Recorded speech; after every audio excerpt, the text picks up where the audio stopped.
Hello friends, তোমরা সবাই কেমন আছো? অদিতি সাজঘরের পক্ষ থেকে নতুন আরেকটা ব্লগে সবাইকে ওয়েলকাম। সকালবেলাটা আমার এরকম ব্যস্ততার মধ্যেই কাটে। একদিকে আমাকে এখানে খাবার তৈরি করতে হয়, কারণ আমি স্কুলে যাই, তো আমাকে টিফিনটা নিজেকেই বানাতে হয়।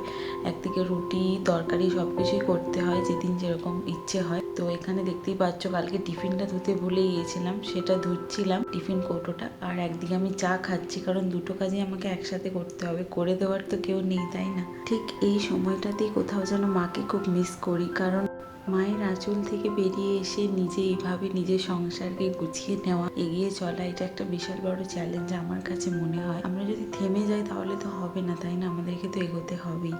চলো এবার টিফিনটা প্যাক করে নিই। এটা আমি বিয়েতে পেয়েছিলাম, তো এবারে শ্বশুরবাড়ি থেকে আমি গিয়ে নিয়ে এসেছি এটা।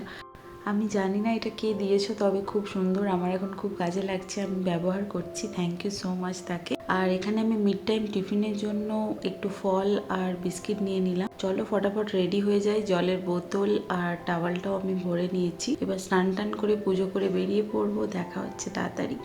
স্নান সেরে পুজো করে আমি এখানে চলে এসেছি স্কুলে। তো আমার ব্রেকফাস্টটা করা হয়নি, আমি সাথে নিয়ে নিয়েছিলাম ব্রেড আর জ্যাম, সেটাই বসে বসে খেয়ে নিচ্ছি। খুব খিদেও পাচ্ছিল। আর তারপর এখানে রেডি হয়ে গেছি, বাচ্চাদের জন্য ওয়েট করছিলাম। এই কোটটা আমার কাছে একটা বিশাল প্রাউড আমার মনে হয়, তাই তোমাদের সাথে শেয়ার করলাম।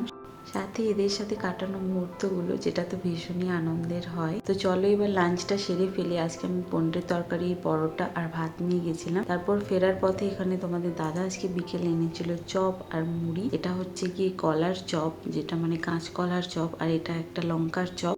সামনেই একটা ইভেন্ট আছে, সেই জন্য আজকে ফেসিয়াল করে এসেছি। খুব তাড়াতাড়ি দেখা হবে নতুন ব্লগ নিয়ে। সবাই খুব ভালো থেকো, টাটা।